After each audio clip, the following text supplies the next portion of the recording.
Welcome to the Hot Mess Enneagram Adventure.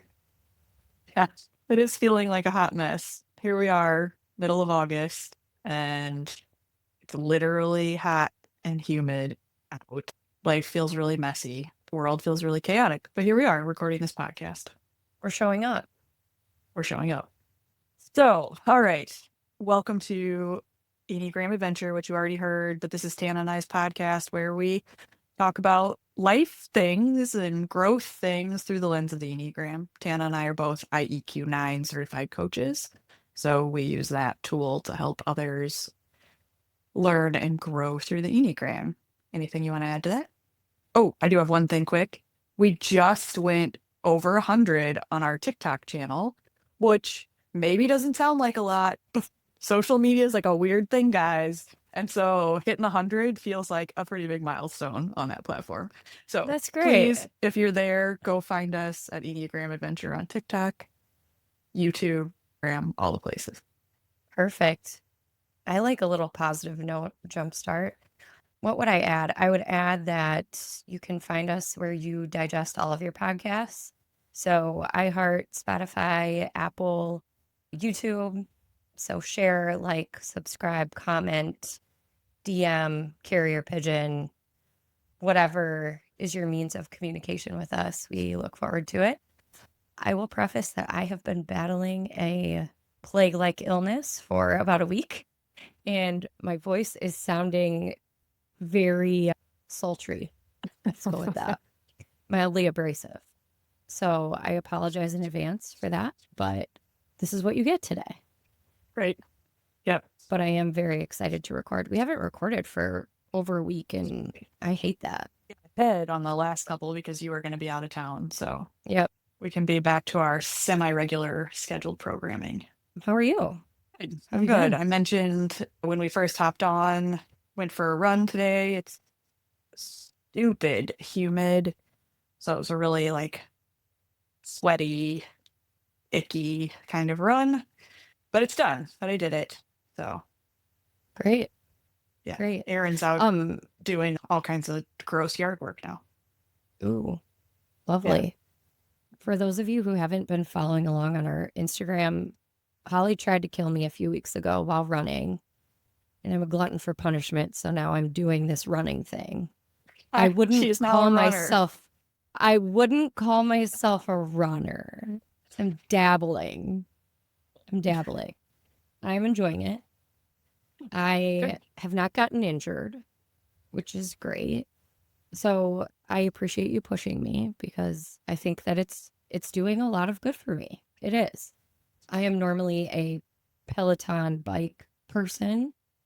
So in Holly's words, I have a baseline of fitness, which ebbs and flows, right? So since I've been sick for a week, I'm like, oh God, I could run 5 miles and now what? It's gone. Just like no, that. It's not gone. It's not gone. It doesn't go that fast. So we're gonna get back on the running train tomorrow because we're finally feeling half normal, and it's gonna be great. We're going with that. Yeah. We decided for any of our listeners who want to do this, you would be welcome, and you could definitely, maybe we should turn it into a thing on some of our socials too. But Casey, a friend of ours, friend of the podcast, she ran with me this morning, and we decided that starting in September, we're going to do a run streak. Now, I haven't done a run streak since last November, but it's where you run every day for at least 10 minutes because 10 minutes is like not a big deal. So you just start at 10 minutes. Now, I'm training for a half marathon, which I'm also hoping you're going to sign up for if you haven't already. But then you're running 10 minutes every day, and you just throw in like a longer one or a speed workout into your mix of things. I love that. Yeah. You also do now what feels like a long run Tuesdays, and is it Saturdays or Sundays? Nice. Okay. Yeah. So if you feel like tagging Holly or the podcast in your long run. Yeah. For the week. If you listen to us while you're running, let us know. Okay. I prefer DMX. Sometimes that's But you do what you got to do. Sometimes if I listen to a podcast while I run slower because I have to like think yeah, about that's what they're good. saying. Yeah, so it's also like a little Yeah, self-regulation. Yeah. yeah, Yeah. that's All good. right. Well, do you want to introduce our topic or do you want me to? Sure. Because it, Well, it's kind of your idea, but either way.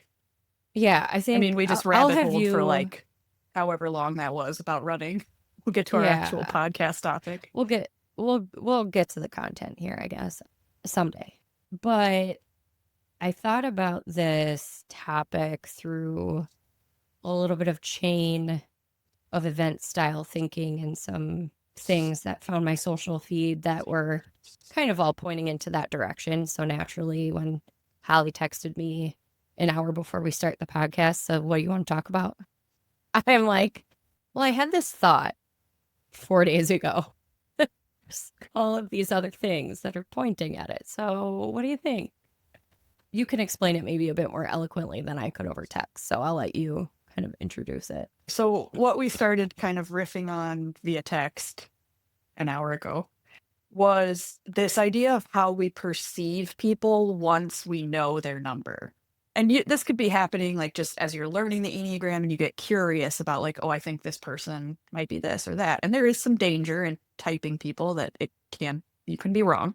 But also, then once you do know, maybe they've taken the assessment or they've told you, hey, I'm a 3 or a 6 or whatever. And then how does that impact how you interact with those people, how you're showing up with them? And it was interesting because while Tannah was kind of talking about this idea of how we perceive each other through the Enneagram, I was having this thought too about how, if you take, we've mentioned this multiple times, but if you take the assessment through the IEQ 9 and you do it through a coach, you can't get this secondary report if you don't do it through a coach. But if you do it through a coach, you can get this secondary report called the Coaching Companion. And in there, it breaks down how you kind of scored across all 9 numbers, across the subtypes. So it shows lots of kind of detail, but it puts everything, I was thinking about this, it puts everything in these nice, neat bar graphs. And you can look at that and like see yourself very black and white, or you can see that for someone else and see them very black and white. And that doesn't allow for like the nuance of life and the nuance of human existence. And so, yes, it's like an amazing tool and I love it. And it's made a huge difference for me in terms of my relationships, how I've navigated my own growth. But I was thinking about, just as she was thinking about how we perceive each other through it, I was also thinking about like, oh, this doesn't always allow us to see the full nuance of people. And how do we not get lost in the black and whiteness of it because it's easier to live in black and white than to live in the nuance? Yes, that's the perfect way to kind of set it up. And the thought process where it started for me was I've been having some frustration with a couple of people, and I know these individuals' numbers, luckily, but I caught myself in a bit of this unhealthy space of, well, this person is doing this. The example I can give is somebody I know that's a 3. They have a way of moving at times that can sometimes reinforce this belief that I have that this person would do anything and everything for the achievement. And they would steamroll anybody. They would throw somebody under the bus. So I was just stuck in this like super angry judgment space. And everything that that person did would like give me a data point, right? Like, oh, there you go, proving me right again. Until I don't even remember what it was on my Instagram. I'll have to look back at it. But it's as much as you think you know about somebody, you know nothing. Like, sure, I understand this person's core motivation based off of what I know about their number, but in reality, like, I know nothing about what's going on in their day. I was able to kind of come down from that angry place and get into more of a curious space, but it took a while. And it was really easy to jump and judge and get super pissed off and look at every little thing and point back and reinforce why I'm right, where I could be so far off. Or this person could have no idea that that's how I perceive them. And that's totally possible. I think in that perception too, it's very easy to take the Enneagram and when we don't like the behavior of another person, go, oh, well, they're in the low side of their number. Oh, well, they're unhealthy right now, which may or may not actually be true based on what we're projecting onto them. Yeah, that mirror thing, that's kind of where I got with this person. So for the folks who listen regularly, I'm a social two, which can show up very three. My second highest number happens to be three. So it is a little bit of like, what am I doing that I'm seeing in this person that I don't like about myself? And Yeah. that's what makes me so angry, right? I have someone in my life, I don't know their number officially. At one point, I think they took a free online and it came back that they're a 9. I don't know if that's true or not, but I'll tell you this person is very conflict avoidant, so it could be true. But there's some things that are happening in my relationship with this person also that I find incredibly triggering, and a lot of it is like, "Oh, shit, like, yep, I do that. Mhm. Yep, I do that." And while I'm a 5 in my tri-type, I'm an act like a 9, and I can be avoidant. I can be let me just Homer Simpson right into these bushes and never speak to you again as an answer rather than dealing with conflict head on. Now, not always, it depends on the person and the whatever, but that's the energy this person is giving off. What's making me so uncomfortable about it is my desire to fix this and their desire to hide, which is a thing I would definitely have done maybe more in the past than I would do today. And so it's the recognition of that and like, oh God, that's terrible. It's gross. Like Yeah, I think that the judgment that we give to other people is first and foremost, it's really hard to identify in the moment because it's usually clouded by ego and emotion and all the other noise that comes along with the conflict, whether it be internal or external, right? But I guess I bring it up because Enneagram, yes, can be used as a tool to be helpful in that moment, but it can't be the grading scale for which you assign your judgment, whether it's appropriate or not, to assign that judgment because you know that about that person. Because then that's putting somebody in a box and nobody wants to be put there. But I think for me, sometimes as a 2, I don't really know how it my husband is probably one of the only people that it shows up for the most, but it's usually in a wrongful anticipation of a need that I think is there that isn't. But his inaccurate assumption for why I'm doing that is usually a trigger for like a cyclical argument where I'll anticipate a need just because it's me doing me things. And he's like, you're doing this because blah, blah, blah. And I'm like, actually, no, I didn't even think of that. But sometimes he'll do that. He'll do that same thing too. He's an 8 and he'll do this thing where he gets like the guilties if he's gone a lot, whether it be for work or for other things. And he'll be like, I just want to be home. I just want to be home. And he projects on me that I'm mad about him being gone. you must feel that way because I feel that way. Right. Right. Yeah. So I have actually taken to being like, you're projecting on me.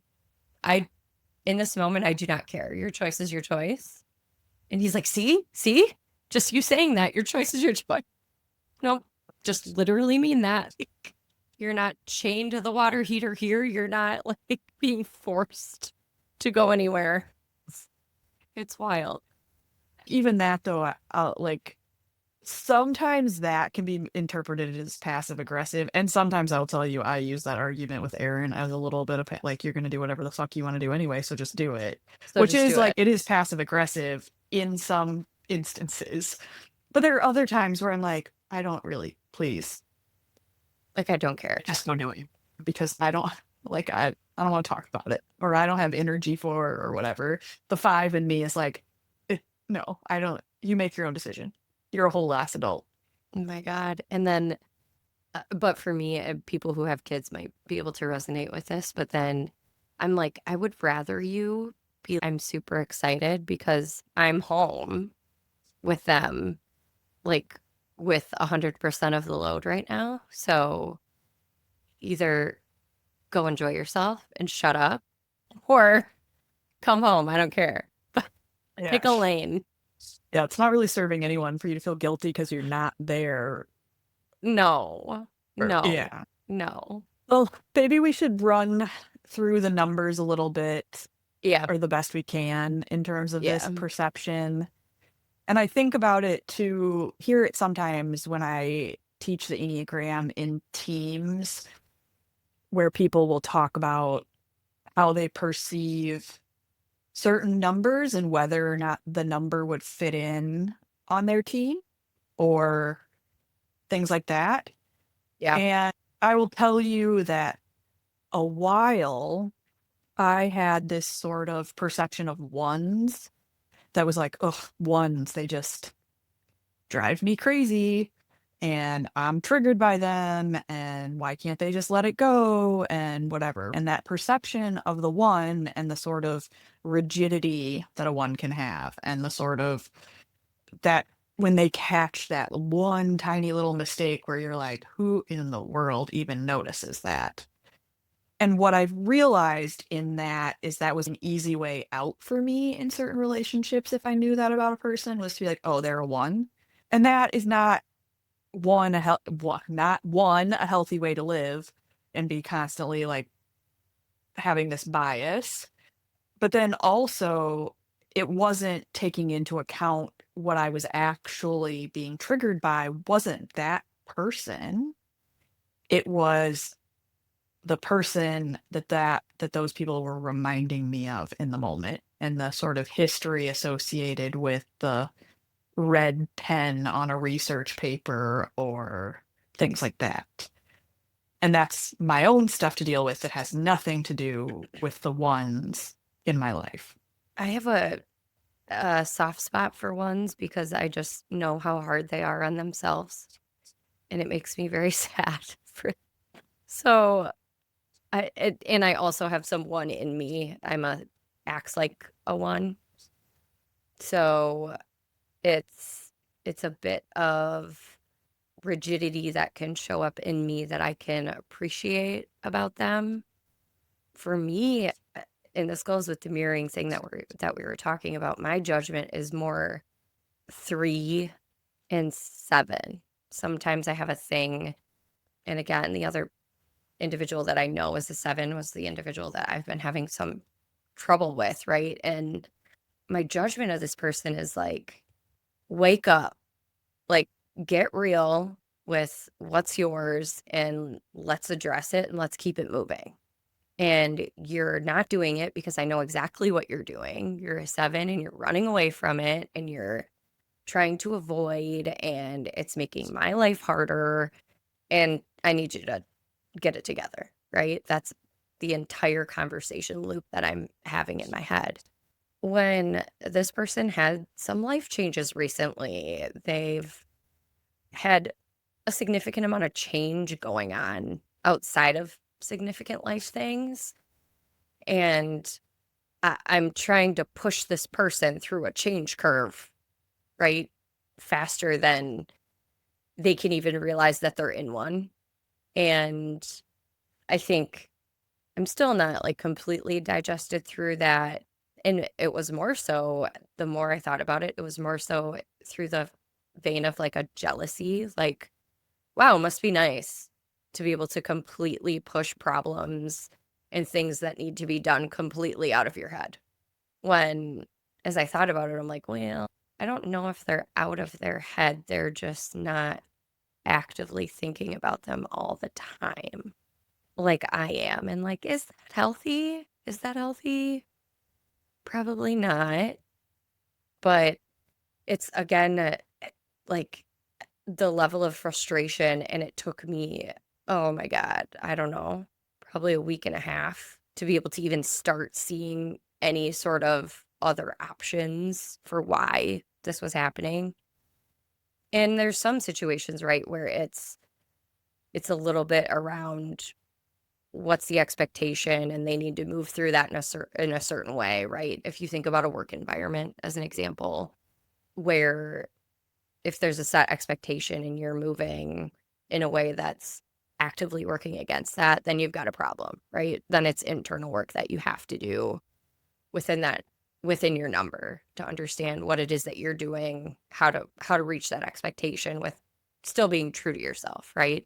But in more life stuff where it's more fluid and there's relationships and there's other people and there's not deadlines that you're trying to hit or KPIs you're trying to hit, getting more and more gray is where it can get really, really hard and a ton of judgment can happen.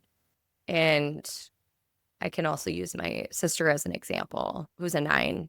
She knows this. I've told her this to her face, like one of the worst communicators I've ever met in my entire life. Just like, Maybe that's a 9. Maybe that's a 9 thing. Because the person I was describing who we think could be a 9, also terrible communicator. The like worst of anybody I know. just like super, like, I don't know if she thinks she has this conversation, but she doesn't. Looks like that I texted you back in my head, maybe. Yeah. Yeah. Yeah. Oh, shit. I did mean to tell you that. But with her, it's actually quite reverse for her, which is really interesting because I've known her my whole life and I've only recently learned her number. I associate her behavior with her rather than her number. So there might be a difference there too with people that you've known for a longer period of time. At least that's how I sense it for me, where I know more about them so then I am not so judgmental of why they're doing the thing that they're doing. Does that make Yeah. And sense? I think again to this idea of nuance too around it, like we're talking about like core motivation, but there are 9s, or maybe it depends on the setting. There are 9s that I work closely with who are very upfront, who over communicate, which could be something they've learned, Mm-hmm. or could be just how they are. Even they'll communicate things so early to me that then I forget that they told me. And then we get up to the date or the event or the whatever it is, and I'd be like, oh yeah, you did tell me this, and I just put it out of my head because that was a month ago or however long ago. So again, but to the nuance, and maybe a 9 who leans more heavily on their 1 wing versus Mm-hmm. the 8. Maybe there's a difference too in terms of that style, or in being a 9. I don't know, there might be something to the communication issue with them, and I'd have to dig through and see if that's like a typical behavior. Because he also, we've been, to your point of being together a long time, I mean, we've been married for 21 years. There are times he is still like not awesome at communicating. I'm like, you have Yeah. all of these tools at your like disposal for ways you could communicate with me, and you don't. Like, what the hell? So, Do you have a carrier pigeon that I don't know about? yeah. I mean, maybe that would make it fun for him to communicate. Maybe I need to get one. Maybe he could do the thing like in Little Rascals where he sends notes attached to Flora's collar. There we go. Yeah. Maybe that would do it. Just Shove attach this. it to the Yeah. dog. Yeah. Just Yeah. attach it to the dog and be like, Yeah. go find mom. I should do that with my kids. Oh Yeah. my God. Maybe my husband would be a way better communicator. Maybe I can ask him Maybe. about his feelings then. Yeah. How do you feel about that? I'm going to send you a note via the 3-year-old. Okay, run. No bathroom breaks on the way. Just go. Need to know what these feelings are. Oh my God. Well, that's a good segue though for 8s. A little bit It back is. to what I was talking about with them, but with my husband, I because I know he's an 8, I interpret most of his emotions as anger, which doesn't help him get out of the anger space. It's like when he's talking loud, I'll be like, why are you so angry? He's like, I'm not angry. Like, my mom was the same way. Yes. Like, what? Why are you shouting? I'm not. No, let's just get a decibel meter. This would not be helpful. Don't do that, guys. If you have eights in your life, like, don't do that. I'm trying to be Oh my funny. It may or may God. not be funny. I mean, sometimes I think it would be. Oh my God. Oh, you know what was really funny? Here's a good one. Last night. So my husband's taken to being like a cigar guy. I don't really get it. It's a thing. I I don't get it. Anyway, I we got the kids to bed last night and I'm like sitting on the couch. There's a NWSL game on and I'm kind of like zoning out watching that before I look down and it's 10 o'clock. I'm like, I'm going to bed. I can't find him anywhere, but I assumed he went to the basement to play video games. So a thing he does. But I couldn't hear him shouting. So I was like, well, maybe not. My routine is like I check all the doors right after I let the dog out. And our garage door was open and the back door. And I could smell cigar smoke. And I'm like, oh, he must be out here. So I went to go close the garage door and lock it and lock the back door. And then I went around the front door and opened it to verify. Yes, he's out there. Okay, great. I'm going to bed. See ya. I have locked him out of our house twice through this same very activity with less detective work to figure out if he is outside or in the basement. And I was very intentional about it last night. I was like, I'm going to leave the front door open. I am laying in bed and I get a call from him and he's like, this is the third time you've locked me out. I'm like, the front door is wide open. Like I get up out of bed to verify. I'm like, yep, front door is wide open. And he walks upstairs and I'm like, sorry you blew up? What? Like, fuck you, buddy. I could laugh at it because I have fucked that up many a time before. Yeah. Well, I mean, there This are time the I times. didn't. This time I didn't. And his sort of instant anger over it. So the eight. Yes. Yeah. That's where I was going with that is like the instant anger. Like he walked past the front door. You've been here, the front porch. It's literally right there. Yeah. Where was he sitting? On the front porch. In the rocking chairs on the front porch. Straight to anger. Immediate. Not this time, homie. Not this time. I'm not the one. Don't come for me. Well, hopefully But he that can did feel laugh good. at it. No. He did. No. He did. He did a little bit last night, but when he got upstairs, you knew he was like, shit. I popped off for no reason. Felt good in that moment to be mad, I bet. Bet that like there's like a little rush that comes with that ego thing, like Oh, yeah. and then you're like, oh no. Oh, no. Shoot. Oh, my God. I was talking with some friends, this was a few weeks ago, but they were talking about getting in an argument and how she has taken to, I'm not going to share it on this podcast, it would be inappropriate, but how she has taken to this like very drastic measure to like snap him out of his like very eight when he's in a thing. And then it works every time.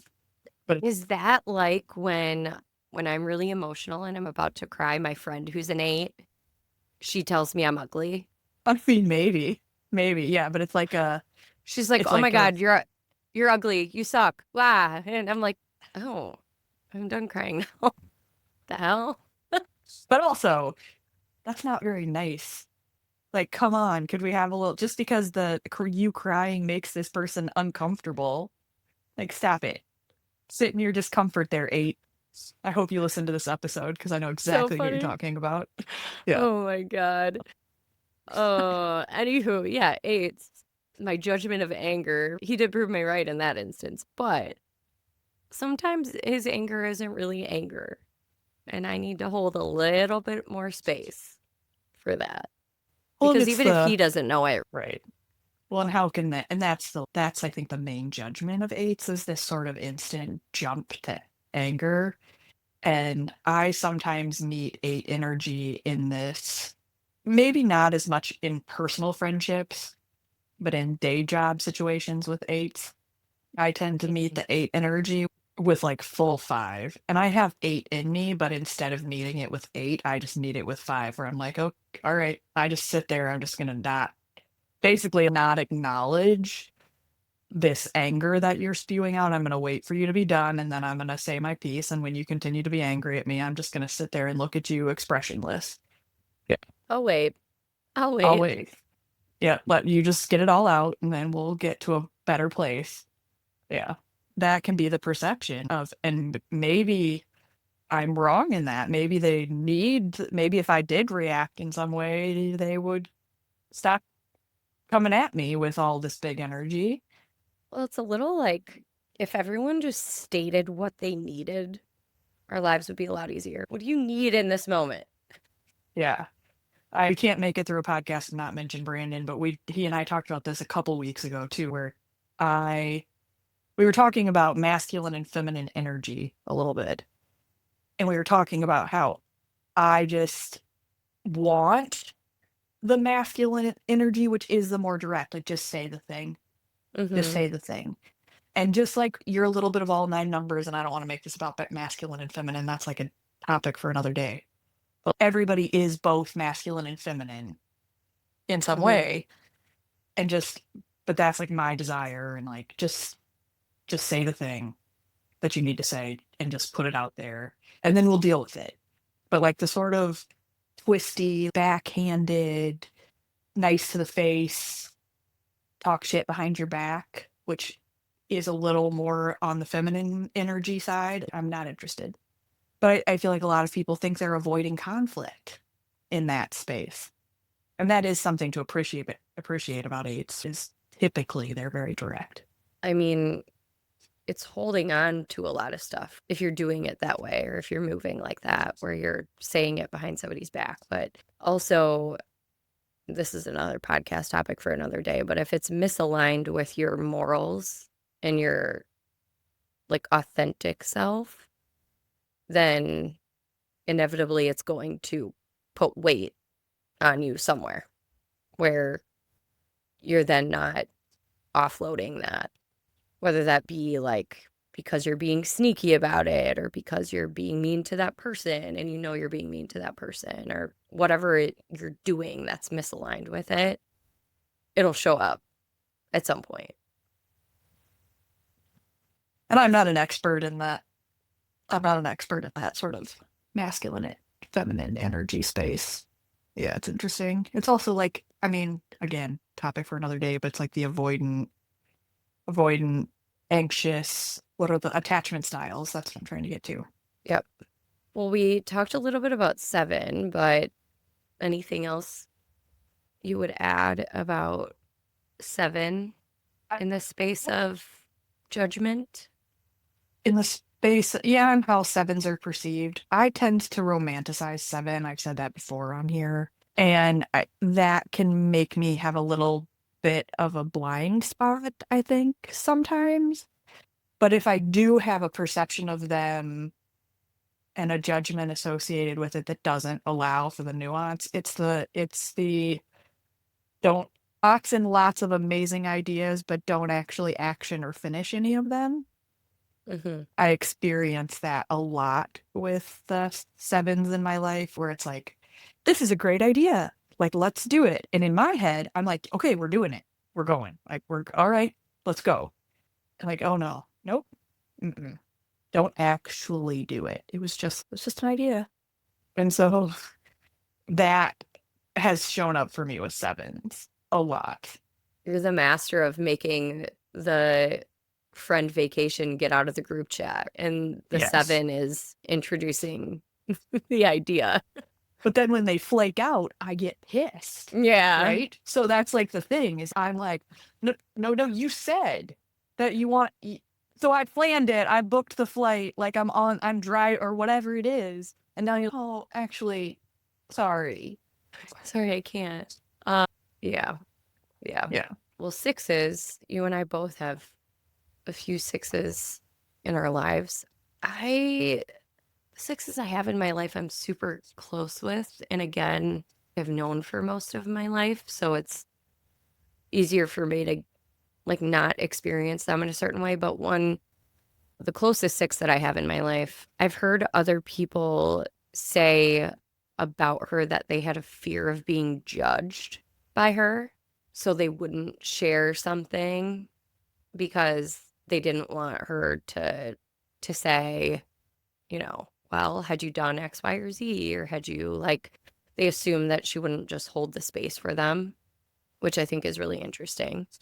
Because for her in particular, I see that as a little bit of a mirror. She is pretty judgmental of herself sometimes, I think.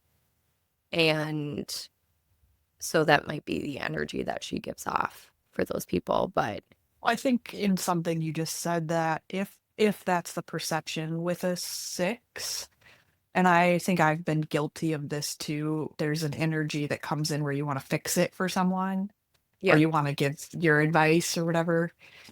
I would say this is again for me, feels like it comes more from the one side, but I don't want anybody to should on me. You should this, you should that. Well, that's another place I think we do that to each other that doesn't allow for the nuance or the whatever, because in that space when we're like, you should, or I would if I were you, that's the other way that can show up. That all of that you're putting on somebody else is through this lens of how you live your life. And you're not living their life. But that's, yeah. So it's just, again, how do you come Mm-hmm. in to the relationship a little more open? That's maybe advice for a 6 that's maybe doing Mm-hmm. that. I think for me, the perception that for 6s that I have that's maybe negative, or the judgment that I have, isn't so much that they're going to judge me. It's that sometimes I feel like in their worst case scenario thinking, or the let's talk through 10 different things that most likely will not happen. One, it can come across negative or Mm, pessimistic, but it can feel like they're not interested in finding any solution. Like they sure. just want to, and that's where I can get this judgment associated with 6s, is when we start down a rabbit hole. Mm, And I'm like, well, but we can fix that, but right. we just want to talk about all the reasons why nothing will work. Right. And that can be a place where I can get a negative Mm-hmm. perception of 6s. I do. I'm a thinks like a six, so I can appreciate everything that you just said and how that can come off negative and exhausting sometimes. That can be really exhausting for other people. And probably with the closest people in my life, when I do that, it can sound like Chicken Little a little bit. And then sometimes it feels like you lose credibility when something is actually worth like catastrophizing about. Sure. The other thing that I can sometimes judge with a six is because they are so loyal, they hang on to people in their life that don't deserve the time, energy, or space. And I look at a couple of sixes that I know and I'm like, how could you be so gullible? I'm like, look at that. Like, I look at what that person is doing.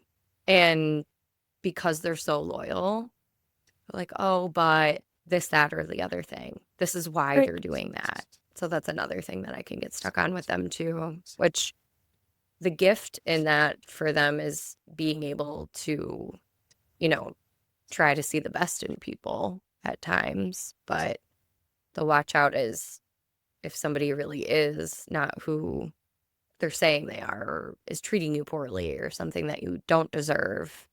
Taylor Swift said it best this week. Treat your time and energy like it's a luxury.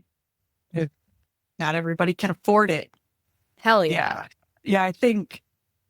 I wonder, I think most of the 6s I know are in their mid 30s, at least the ones that I interact with regularly, Hmm. early to mid Me 30s. too. I do wonder if there's some things that as a 6 like gets older that changes some of that loyalty, or where they find ways to like recognize it sooner, so then they're loyal to the people who deserve that loyalty and love differently. I don't know. That's like a I'd be curious about that. I Maybe have if we have one Laura on 6. again, we can like talk about that. But Yeah, so my closest friend who I was mentioning, she's my cousin. She's a 6. Her mom is a 6. So she's a 6 that acts like a 9. yeah, that makes sense to me. I mean, not line for 6. It does make sense. And with her, I can see it as more of like a, well, I'm just gonna go with it because like I don't want to spend time on that angry energy. Just yeah, just gonna go along. Yeah. Where it's like I'm not gonna get pissed about this, that, or the other thing because why? I don't know if she is counterphobic or phobic, but her daughter, so my cousin, is counterphobic. So it's interesting. Maybe the two of them would be a great Yeah. guest. But yeah, that's 6. 5? 6, What do you have? 5. Let's just talk about judging other 5s. I think the perception of 5s can be in this, they can come off arrogant in this sort of I know, like I've done the research, I know. That's something I think that can happen for 5s. I don't know. You'd have to tell me if I come off that way ever. I certainly don't mean to. See, I think that I got called out on this week. I had somebody who's a 5 in my life go, "You love 5s, don't you?" I'm like, "Damn it, yeah, I do." So I've never had like a I've never had a Yeah, judgment. If anything, my judgment is more in the positive way of like, "Oh, Holly has to know about this." So I will go ask because she ask. knows everything. So like why Right. like Maybe, I mean, and maybe there's a difference. Whatever. I will say the one piece of feedback I have received, which you could relate to the 5ness, and something I hold against myself. And I think about it all the time in terms of how I interact with people, but I don't exactly know how to fix it yet. I have not evolved to fixing it, is a coldness. There is sometimes that I know I read as cold. And a lot of times it has to do with I'm in my head or I am not paying full attention to everything that's like going on around me in a certain way. And then my reaction when somebody, like if I'm in my head and somebody surprises me or something happens, like my first reaction isn't to be warm and fuzzy. My first reaction is to be like, what the fuck are you doing? Like, I did not expect you to be there. So it is, and I will say, I can't remember if we talked about this when we talked about 5s, but 5s generally hate surprises. 100%. I hate surprises because I react badly. And I know I react badly, but I don't know how to not react badly. And so it comes off as cold or disinterested. And maybe that's where like the arrogance thing comes in. The example I can give is maybe. maybe last week I was at a race and a friend, I did not expect her to be at this race. Mm-hmm. And I was sitting on the ground waiting for Aaron to come by on the run. And I've got my camera out and I'm like paying attention to like the race in front of me and like the app on my phone if that's like tracking him and like what mile marker he's at, like all the things. And like not literally not thinking about anyone else around me. And where I was sitting, there was nobody close. It wasn't like I was in a crowd of people. There was, Right. the next closest person was probably 20 feet away from me. And she came up behind me and like touched my shoulder and was like, "Oh, hey," like scared me. You're And like I know I reacted very badly. I know I did. Where I was couldn't acknowledge that she was there. you're like Yes. Now, that could very much be interpreted as like me being a bitch, right? Like, oh, she didn't want to talk to me. Oh, she think whatever it is, which is not my intention at all. But in the like, it's like the I can't control my face situation, yeah. Yeah. right? Yeah. So I think that's where, if fives are misperceived, it's that kind of stuff where like you're all like the fives like all up in their head in their own little world. And when a person comes along and like their first reaction isn't to be like, "Oh, hey." Like I at least it's Yeah, not for I me. mean, Yeah. I, I, I've never felt that from you, with the exception of the very first time I met you, which was like a group setting. It was like in a professional setting, and I, I just didn't get warm fuzzies. But it was also like a setting where that wouldn't have surprised me. And again, like, I don't know if this is because I love a five or if it's what it is. But then, like, the very next time I had an interaction with you, I was like, oh, this is very old hat. I feel like I've known her for a very long time. But no, I think, and maybe like fives are my version of a seven where I just have rose colored glasses for them because they're just like a wealth of information and cool hobbies, and they do a bunch of cool shit that I think is awesome. So maybe it's that. All right, so we got to talk about twos. We got to talk about twos, and we got to talk about fours. I think those are the only two we have left. Yeah, we Well, let's can do four. do. Well, we can do fours quick. We can close on twos. Yeah, we can do fours. My judgment of fours usually has to do with their range of emotion because I am very high in empathy.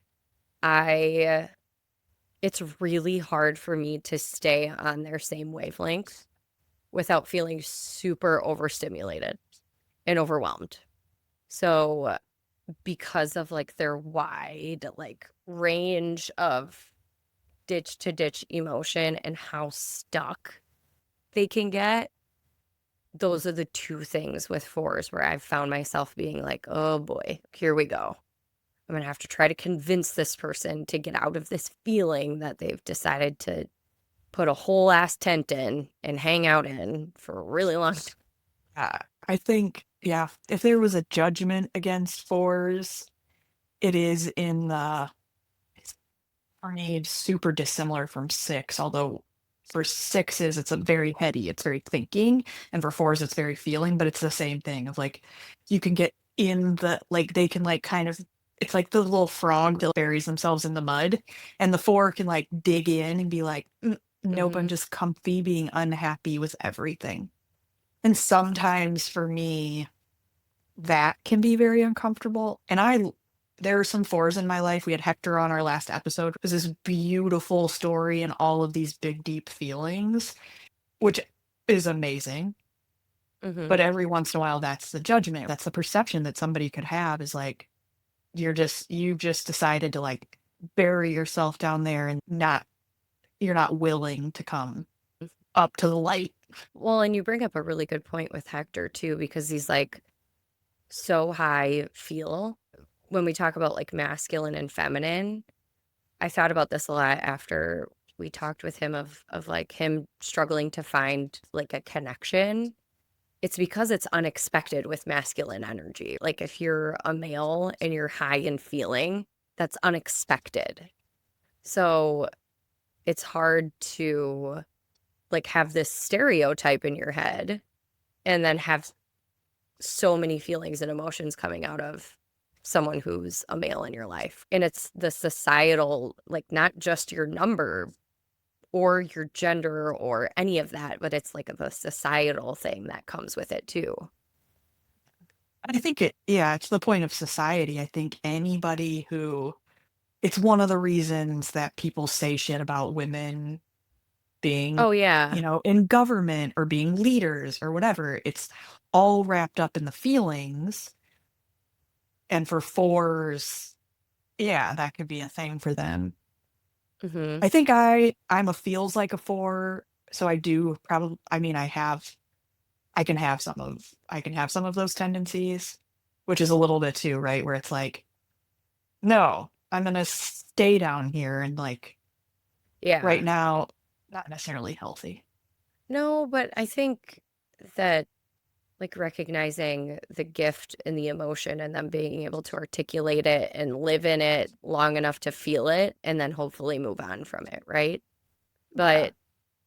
But It's not putting them in the box of, oh, they're having this feeling because they're a 4, Right. right? That could be really hard if you have a super close 4 in your life where you learn that they're a 4, so then you're just labeling every feeling that they have Right. as a tantrum, right? Right. Or dismissing, Yeah. right? Yeah. No, Yeah, it because doesn't it's allow very for like real. the and that goes back to that idea too of how do we allow the nuance of like a whole person in there? Last but not least, too, I don't know. I think sometimes I hear like people say that I have like a really maternal, there's like something super, like on the invasive side. I've heard that before. I've heard that I hold on to people too long. I would have that judgment about twos. That's another, right? Where it's like, you know, that person is bad for you, and yet you Hmm. keep showing up for them. They don't reciprocate for you, and you just keep showing up, keep showing up. Like, yeah, Yep. We can lack boundaries and we can be pretty passive aggressive. yeah. Yeah, So I twos think, when they're getting stressed and unhealthy, the passive aggressive doesn't definitely comes out. I've given that feedback to other twos in my life too. Like, hmm hmm I, I've never gotten this feedback, but I've perceived it from other 2s in my life where sometimes they can be the asshole because they want to verbally process everything. I interpret them as wanting my advice. And then when they don't take my advice and they go do the thing that they're going to do anyway, for example, to like overextend themselves for the person who doesn't show up for them, then I'm like, God, you're an asshole. But I need to remember like that the verbal processing thing is real for 2, which can also come off as a lack of confidence when that's not. Usually that is not the case for me. Usually, actually, the problem is I am too confident in what I am verbally processing. So because I say it loud means it's true. okay. It's I not. think I think when I have a lot of twos in my life, and I love them most of the time. I mean, I can say that about every number. I love them most of the time. Most of the time. Um, but I think about like the judgments I have around twos. Sometimes the like helper vibe and the I'm going out of my way and I'm giving all of these gifts and I've remembered all these things and blah blah blah. There have been times I've read that as disingenuous, Oh, especially if yeah. it's someone who I've just met and I don't know them very well, and all of a sudden, you know, they're doing all of these things for all the people around them. I can read that as like, they have ulterior motives, which Mm, they don't, other than wanting to be loved. I've had that judgment of twos and perceived them wrong because of that. I've definitely read there have been twos in my life that I've read the wrong way in that regard.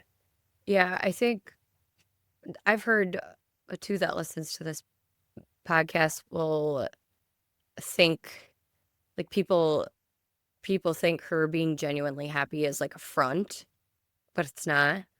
Right. We do just And give I that many shits about people. yeah.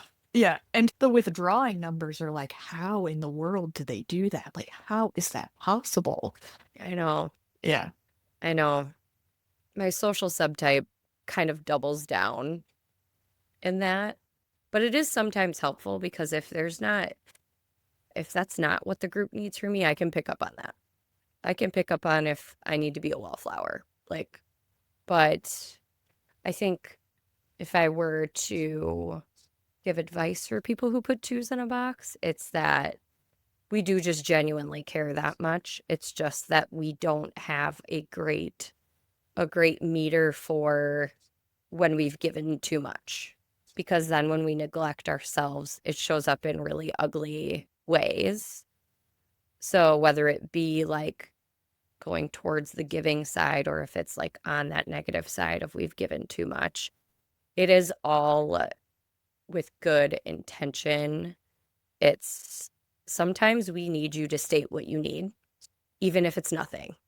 Like that's kind of the healthier version of this practice. Like since I've learned more about myself and all of this work is I will just ask, like if somebody's having a feeling or if somebody's coming to me with something, I just straight up will be like, okay, well, what do you need? And if the answer is nothing, totally fine. But then it gives me a boundary of, okay, got it. I asked, which is the self-serving thing, right? Like I asked if they needed help. Right. And if they didn't, great.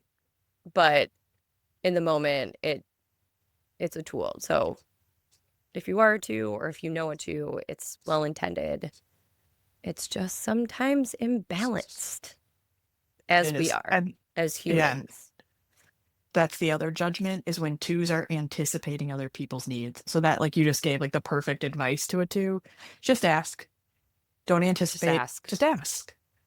And that goes back to even what we were saying before about like just be direct. If everybody was just like, hey, I need this from you. Hey, I need that from you, the world would have less resentment. We'd all know like how like I'm not articulating this well. I'm like running out of words, but we'd all know, and there would just not be these questions about people's intentions or anything like that.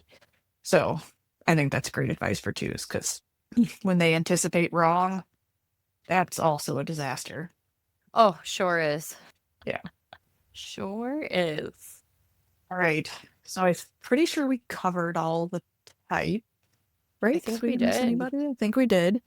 We didn't go in order, so hopefully if you stuck with us here to the end and you weren't like too disjointed by the jumping all over the place. So any thoughts you want to kind of close on? I would just say that a reminder about this tool is that it is based off of your core motivation and not your behavior. While it is very helpful to know someone's number, we are all a little bit of all nine. So we shouldn't see it as this number with hard borders. We should see it very much blended and try not to assume. It's that's probably the biggest piece of advice that I would leave everybody with, but it is a great tool to understand more.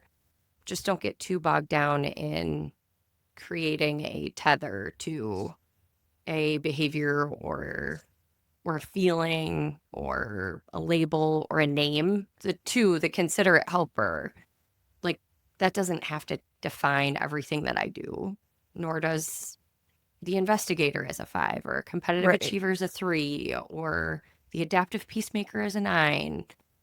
It's meant to give you visibility and awareness so you can blend into all of 9 and become more integrated within all 9 rather than doubling down in your own number. Yeah. Yeah. Yep. That's good. I agree with all that. Awesome. Well, I think we're gonna record more even this week, so hopefully Yeah. my less sultry voice is back and I'm talking more normally, but this was good. I don't know. Some people might like the what is it? I don't smoke. Mar Margin isn't it? What are their names on The Simpsons? Margin. Is it Thelma? Margin. No, no, not Yeah, I Marge. think Well, it's Marge does have a raspy voice, but her sisters, Selma, yeah, and yeah, the yes, sisters. I prefer Dorothy Spornak from the Golden Girls. That's what I prefer. She's a strong, independent woman. whatever vibe we got to give. That's what we're going for. All right. Find us on all your Spotify, iHeart, YouTube, Podcast Ventures, Apple, where you digest your podcasts. And don't forget to like, DM, subscribe, comment, carrier pigeon, telegraph, whatever works for you. Any questions? Anything you want us to go deeper on? We love to hear that stuff. Sure. See if we can go deeper on those things. And if you're interested in being a guest, I know we have a couple folks who have expressed interest in being a guest. We're continuing to find the best way to make that happen. But yeah, if you have reached out to us and you're interested, send a message. Let's nail down a date, which I know can be the tricky part in that, but let's find some time. Let's do it. All right. I think that's everything. We're still working on some ideas for the future for us. So if you made it this far, we are still working on the what could it look like to do some person work, things like that. If you're interested in an assessment, you can certainly reach out to Tannah and I to learn more about the IEQ9 if you're interested in that. Awesome. I think we covered it. Thanks, Holly. Yeah, I'll talk to you later. Bye. Bye.